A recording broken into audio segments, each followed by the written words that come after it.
नमस्कार दोस्तों, मैं आज शिव शक्ति चैनल के माध्यम से आज आपके सामने फिर प्रस्तुत हुआ हूँ। दोस्तों, आज नवरात्रि का 8वां दिन है।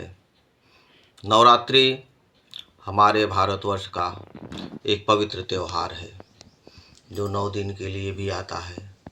कभी कभी इसका दिन, इसका समय नीचे ऊपर होता रहता है। तो दोस्तों, हमारी माताएं, बहनें, सभी भाई, सभी बंधु 9 दिन माँ की अच्छे से पूजा पाठ करते हैं।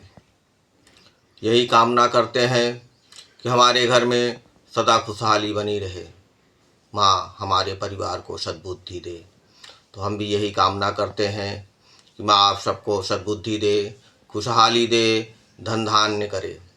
और दोस्तों, आज 9 दिन के नवरात्रि में जो 8वां दिन है, उसमें आज सभी भक्तजन 8 चढ़ती उतरती व्रत रखने वाले आज सबका व्रत है।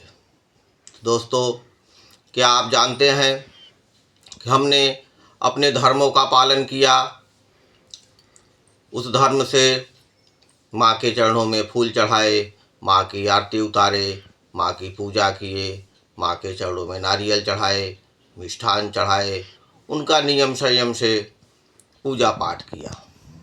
दोस्तों, धर्म ही महान नहीं होता। धर्म तो कुछ क्षणों के लिए हम किए और उसके बाद पूजा की प्रक्रिया समाप्त हो गई। और मेरे भाइयों, सज्जनों, मेरी माताओं एवं बहनों, क्या इस धर्म के बाद भी हमारे कुछ कर्तव्य होते हैं, हमारे कुछ नियम होते हैं जो हमारे कर्मों के ऊपर निर्भर करते हैं। प्रिय सज्जनों, हम पूजा पाठ करके अपने घरों में, देवी माँ के मंदिरों में जाके अपने धर्मों का पालन करते हैं, पर हम अपने समाज, अपने देश, अपने बीच में रहने वाले मानव का कल्याण करते हैं, जो सबसे बड़ा धर्म माना जाता है। अगर हम इन धर्मों का पालन करें, मानव जीवन में मिलजुल कर रहे, ईर्ष्या, द्वेष, जलन, इन सब की भावनाओं से परे रहे, तो शायद हमारी पूजा से ज़्यादा हमारे कर्मों से, हमारे कर्तव्यों से हमारी देवी माँ हमसे प्रसन्न होंगी। भाइयों, हम बड़े बड़े पंडितों को बुलाकर, बड़े बड़े महात्माओं को बुलाकर अपने घरों में सुख शांति के लिए पूजा करते हैं, पर हम ये नहीं देखते कि इससे बड़ा जो कर्तव्य, जो धर्म हमारा है, वो ये है कि हमारे पास पड़ोस में, हमारे गांव में, हमारे देश में ऐसे परिवार हैं जो किसी बीमारियों से ग्रसित हैं, किसी कारणवश उनके यहाँ गरीबी दलितता का भंडार है, जिससे वो सुकुशल जीवन नहीं जी सक रहे हैं। तो इन पंडितों को बुलाने में जो हम लाखों रुपए खर्चा करते हैं, इन पूजा पाठ को दिखावे में जो हम हजारों रुपए खर्च कर देते हैं, दान दक्षिणा में इन पैसों को बहा देते हैं, क्या हमने कभी सोचा है इन पैसों की सबसे बड़ी आवश्यकता किसको है? हमारे कर्मों की। हमारे कर्म यही कहते हैं कि इन दिखावे से अच्छा है कि हम वो मजबूर, वो लाचार जनता की सेवा करें, उनकी मदद करें, जिससे उनके मन को शांति मिले और उनका शांति मन, उनका खुशहाल मन हमें आशीष देगा, दुआएं देगा। ये हमारा सबसे बड़ा कर्तव्य है। पर आज हम लोग इन कर्तव्यों का पालन नहीं करते, दिखावे के चक्कर में बड़ी बड़ी साधना करते हैं, पंडितों को बुलाकर बड़ा बड़ा योग करवाते हैं, जिससे हमारे घर में शांति रहे। माननीय जनता, देवी माननीय जनता से हम यही निवेदन करते हैं कि जो इंसान मंत्रों को पढ़कर अपने आप को सुरक्षित, अपने आप के, अपने घर में खुशियाँ नहीं दे सकता, वो हमें क्या देगा? वो भी तो वही इंसान है जो इंसान हम आप बने हैं।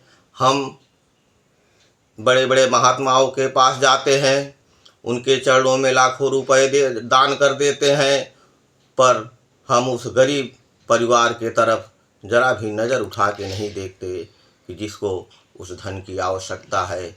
ऐसे बहुत मजबूर लाचार हैं जिनकी बेटियों की शादी करना है, जिनके बच्चों की पढ़ाई लिखाई करना है, जो पढ़ाने में असमर्थ हैं, अगर हम इन चीज़ों को नज़रअंदाज करें और उस धन का उपयोग उन मजबूर जनता के लिए करें तो शायद देवी माँ इससे ज़्यादा प्रसन्न होंगी।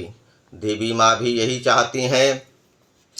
पृथ्वी लोक में हमारे जो बच्चे हैं, जो बेटियां हैं, जो भक्तजन हैं, वो यही कर्तव्यों का पालन करें, एक दूसरे की मदद करें, एक दूसरे का साथ दें, गरीबों की सहायता करें। उनको हमारे पास आने की ज़रूरत नहीं है, हम तो ऐसे खुश हैं।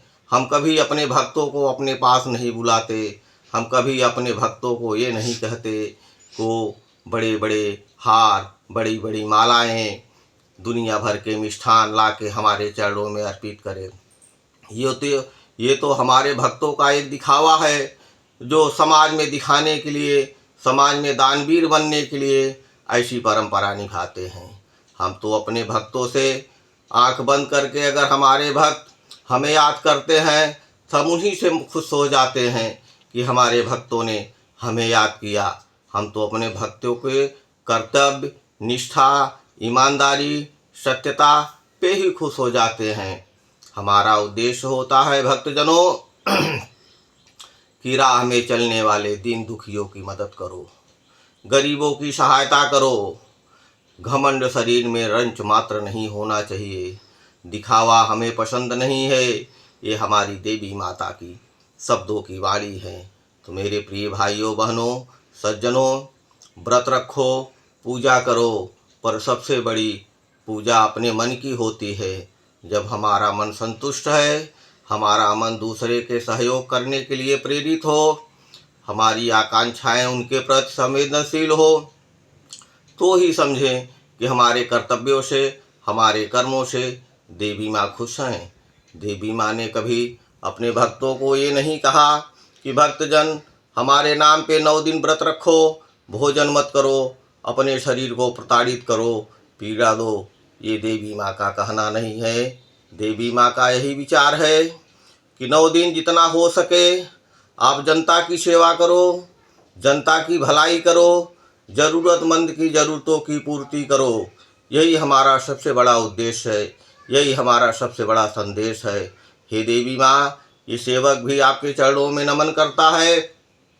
आशीर्वाद दीजिए माँ कि शब्दों की वाणी सदा परोपकार के लिए, सहयोग के लिए, दीन दुखियों की सेवा के लिए, उनके मन को खुश करने के लिए सदा सदैव बनी रहे। यही देवी माँ की सब पे कृपा होनी चाहिए।